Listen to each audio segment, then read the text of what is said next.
Baik, selamat malam teman-teman semua. Baik, selamat malam teman-teman semuanya. Sorry, perkenalkan nama saya Madeo Patricia Jaya, bisa dipanggil Noka. Saya dari mahasiswa Rumakara University dari program studi Teknik Informatika. Nah, pada kesempatan kali ini saya akan menjelaskan tentang IT Management atau manajemen risiko IT. Oke, kita lanjut aja. Di sini saya ada kurang lebih 7 pembahasan, yaitu yang pertama itu ada pengertian dari IT Risk Management, yang kedua ada tujuan dari IT Risk Management, yang ketiga ada jenis-jenis serangan cyber, yang keempat ada IT Risk Management Framework, yang kelima itu ada kerangka kerja, yang keenam itu ada tantangan, dan yang ketujuh itu ada strategi penanganan. Oke, untuk yang itu merupakan pembahasan yang akan kita bahas selama presentasi ini, teman-teman. Jadi untuk yang pertama itu ada pengertian dari IT Risk Management atau manajemen risiko IT, merupakan penerapan dari prinsip-prinsip manajemen risiko terhadap perusahaan yang memanfaatkan teknologi informasi dengan tujuan untuk dapat mengelola risiko-risiko yang berhubungan dengan perusahaan tersebut. Nah, untuk beberapa risiko yang dikelola itu meliputi kepemilikan, operasional, keterkaitan, dampak, dan juga penggunaan dari teknologi informasi pada suatu perusahaan. Penerapan ini juga dibutuhkan karena dengan ini dapat mengidentifikasi suatu ancaman, dapat memahami risiko yang akan terjadi, dan meminimalisir kerugian yang akan terjadi terhadap suatu perusahaan. Nah, untuk mayoritas terjadinya risiko bukan karena hal teknis, melainkan kegagalan dari manajemen perusahaan sendiri dalam proses pengawasan dan juga tata kelola organisasi, seperti mengabaikan secara sengaja atau tidak sengaja dalam proses pengambilan keputusan saat mengidentifikasi suatu bisnis proses terhadap risikonya. Dan kemudian tata kelola IT yang tidak efektif atau kompleksitas yang tidak terkendali dan juga kurangnya kesadaran terhadap risiko juga menjadi penyebab munculnya risiko yang terjadi. Seperti itu, teman-teman. Oleh karena itu, diperlukan manajemen risiko itu untuk mencegah terjadinya hal tersebut. Oke, untuk selanjutnya kita lanjut ke tujuan dari risk management. Itu yang pertama adalah melindungi aset TI, itu contohnya seperti mencegah kehilangan data, kerusakan perangkat keras, dan juga ancaman keamanan cyber. Jadi untuk yang kedua itu ada memastikan keberlangsungan operasi, yaitu yang dimaksud adalah mengurangi potensi gangguan pada operasional bisnis, seperti itu. Dan yang ketiga itu ada memenuhi kepatuhan regulasi. Jadi harus menyesuaikan praktik dan standar keamanan seperti GDPR dan juga ISO 27001. Nah, untuk GDPR ini merupakan General Data Protection Regulation atau peraturan Uni Eropa yang berlaku mulai 25 Mei 2018 silam. Nah, bertujuan untuk melindungi privasi dan data pribadi individu di Uni Eropa dan juga wilayah ekonomi Eropa. Dan GDPR ini juga mengatur cara organisasi mengumpulkan, menyimpan, memproses, dan membagikan data pribadinya. Dan untuk ISO 27001 ini merupakan standar internasional yang memberikan panduan untuk membangun, menerapkan, memelihara, dan juga memelihara sistem manajemen keamanan informasi seperti itu. Dan untuk yang selanjutnya itu adalah mengoptimalkan investasi TI, yaitu menekan biaya yang diakibatkan oleh risiko yang tidak terkendali. Seperti itu, teman-teman. Oke, sekarang kita lanjut ke jenis-jenis serangan cyber. Itu yang pertama ada malware. Itu merupakan perangkat lunak berbahaya yang dirancang untuk merusak sistem atau mencuri data. Nah, untuk malware ini ada jenis-jenisnya juga, teman-teman. Jadi kita bahas satu persatu. Yang pertama itu ada virus. Virus ini merupakan malware yang menempel pada file atau program dan menyebar pada saat file atau program itu dijalankan. Dan virus ini juga dapat merusak file, memperlambat sistem, atau mengganggu kinerja perangkat. Seperti itu, teman-teman. Dan yang selanjutnya adalah ada worm. Itu merupakan malware yang dapat menyebar sendiri tanpa memerlukan program host. Biasanya memanfaatkan jaringan untuk menyebar. sering menyebabkan kelebihan pada beban pada jaringan, seperti itu. Dan yang selanjutnya adalah ada Trojan horse atau Trojan, adalah merupakan malware yang menyamar sebagai perangkat lunak yang sah untuk menipu pengguna agar mengunduh dan menjalankannya. Nah, Trojan ini sering digunakan untuk mencuri data atau memberikan akses bagi penyerang. Seperti itu teman-teman.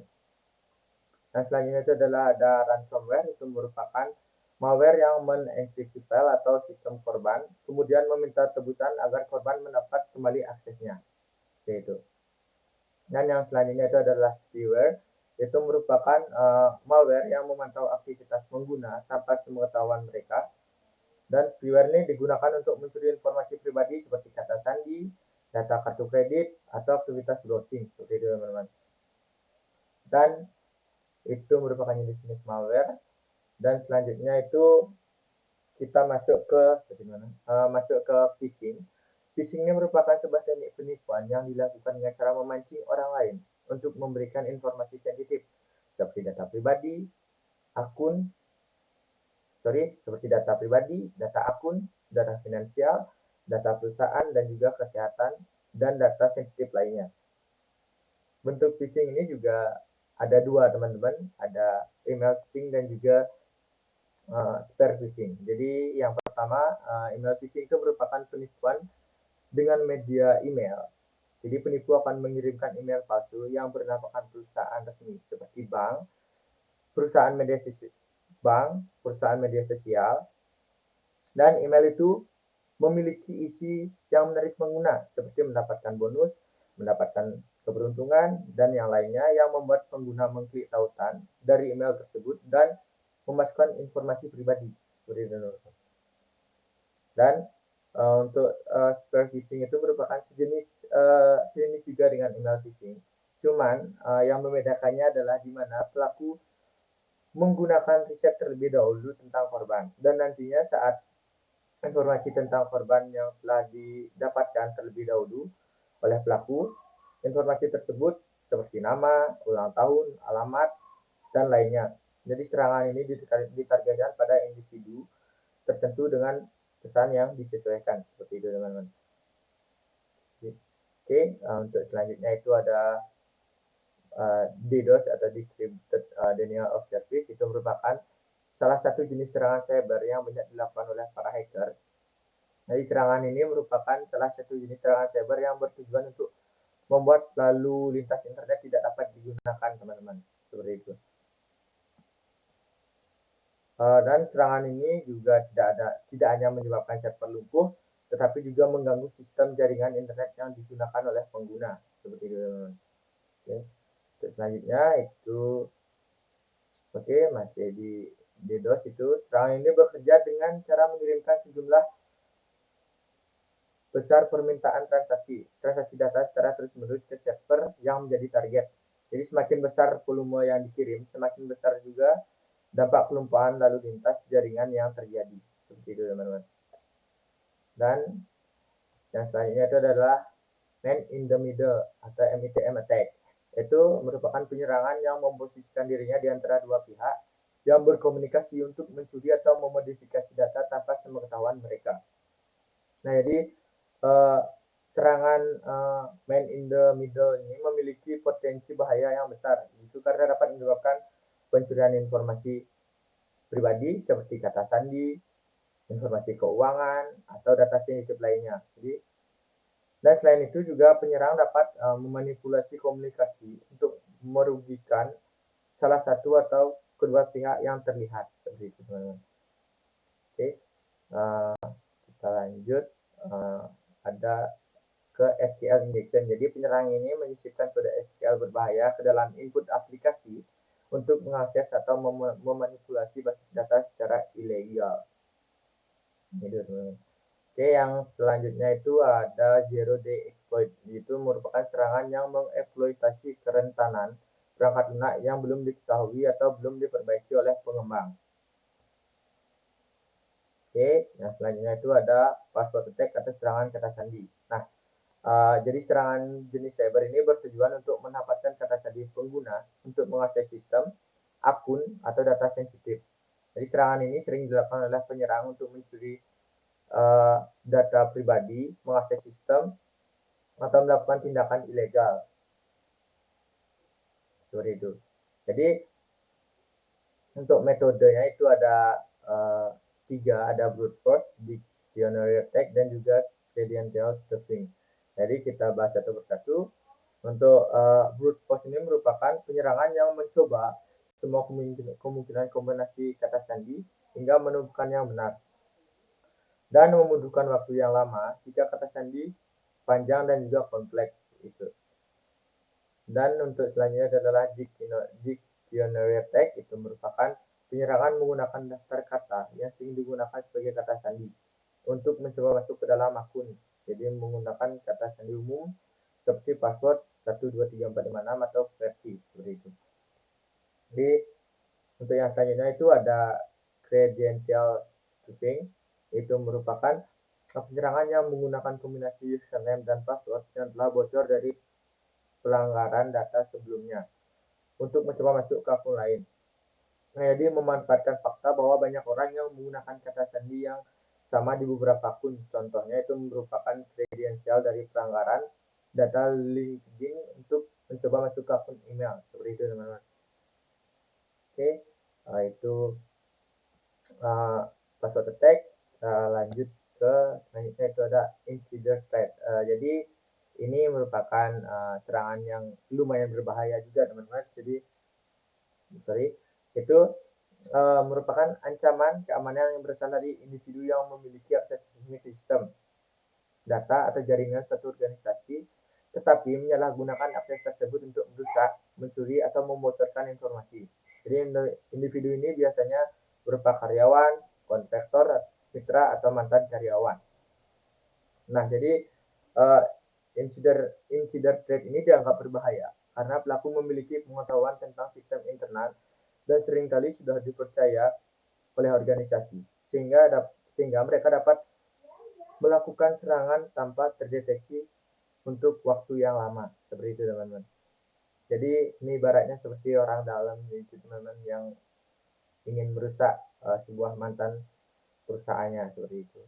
Jadi lanjut ke social engineering, itu merupakan teknik memanipulasi non teknis untuk menipu orang agar mengungkapkan informasi atau rahasia atau melakukan tindakan yang tidak sah. Itu contohnya seperti baiting dan juga pretexting. Ya. Itu baiting itu merupakan menggunakan umpan seperti perangkat USB yang mengandung malware. Dan untuk pretexting itu merupakan berpura-pura menjadi otoritas untuk mendapatkan informasi. Oke, itu teman-teman. Untuk social engineering, selanjutnya itu ada lanjut ke IT Risk Management Framework. Nah, jadi untuk IT Risk Management Framework itu ada 3, ada ISO 31000, ada NIST 839, dan juga ada COVID. Berarti kita satu persatu. Yang pertama itu ada ISO 31000, itu merupakan standar internasional yang menyediakan pedoman resiko. Nah, jadi standar ini membantu organisasi dalam mengidentifikasi, menilai, dan juga mengelola resiko untuk mencapai tujuan mereka dengan cara yang terstruktur dan juga sistematis. Jadi ISO 31000 ini juga dapat diterapkan oleh organisasi di berbagai ukuran dan juga sektor. Terbalik, baik publik maupun swasta. Begitu. Yang selanjutnya itu adalah NIST 839, itu merupakan kerangka kerja manajemen risiko yang bertujuan untuk memberikan panduan bagi program terpadu di sebuah organisasi. Oke, teman-teman. Itu NIST 839 ini merupakan untuk mengelola risiko keamanan informasi terhadap operasi organisasi, aset, individu terkait, organisasi yang bekerjasama, dan juga keamanan nasional. Dan yang selanjutnya itu adalah ada COVID. Jadi COVID ini merupakan sebuah kerangka tata kelola teknologi informasi atau TI yang merinci langkah-langkah dan juga metode bagi suatu organisasi.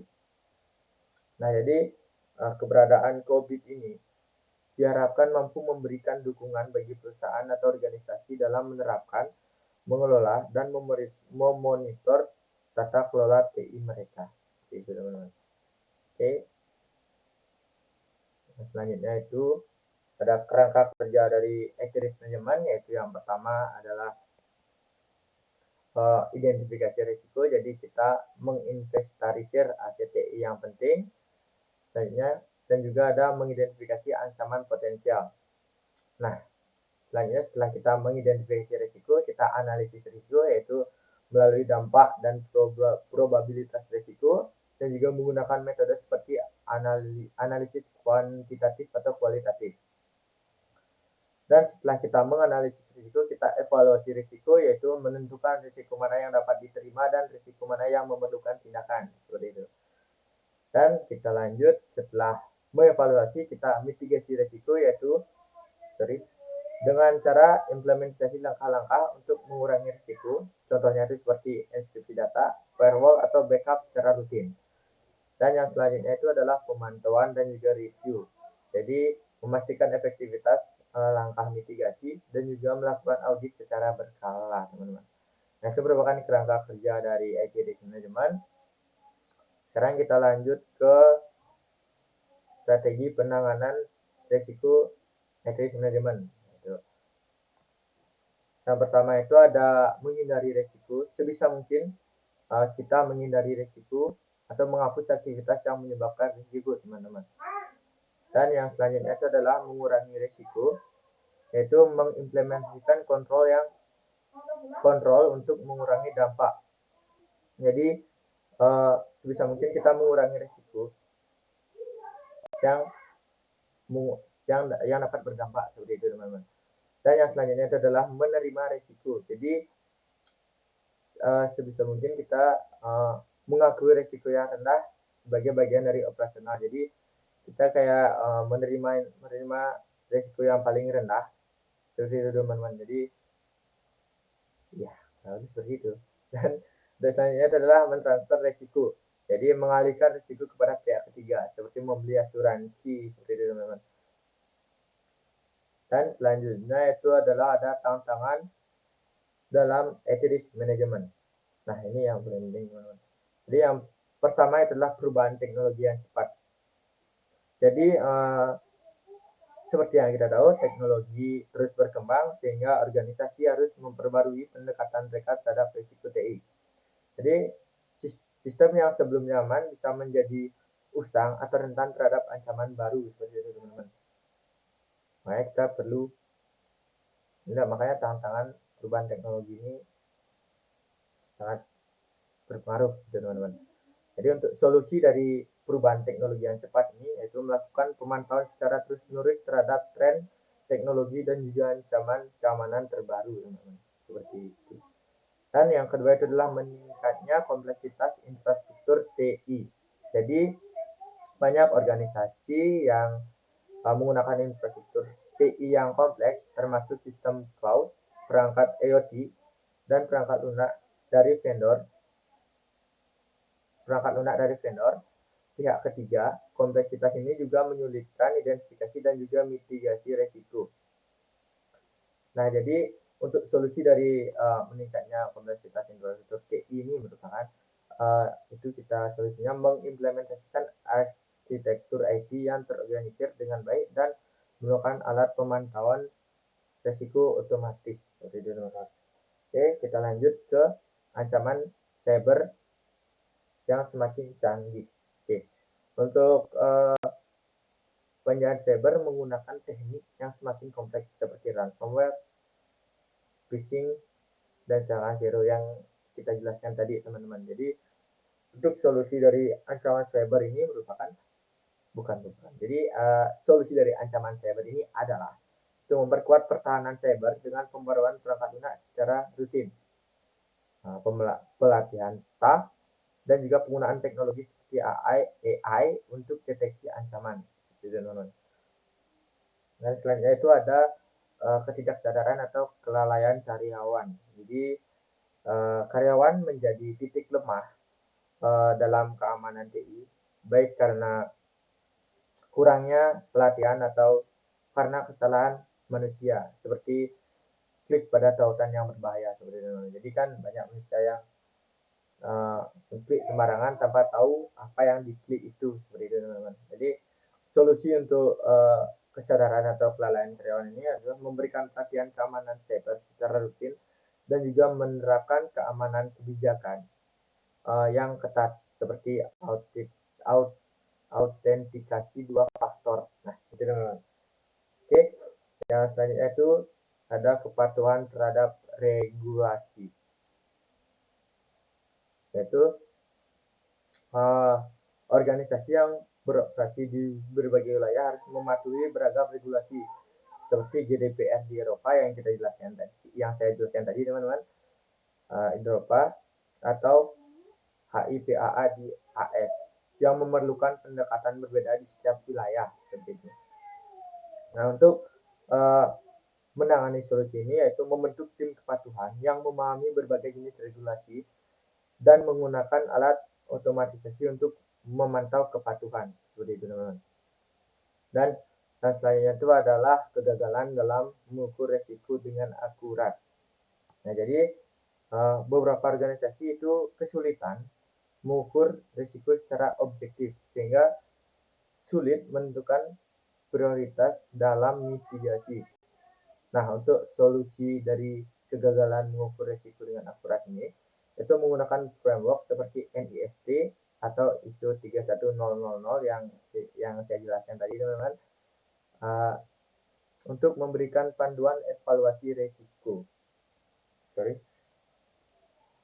untuk selanjutnya itu adalah kesadaran kurangnya kesadaran tentang risiko baru.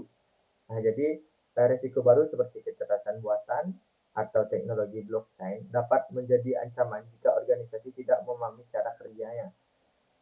Nah, jadi solusinya dari tantangan ini adalah melakukan riset dan melibatkan ahli untuk memahami dan mengelola risiko terbaru. Seperti itu teman-teman.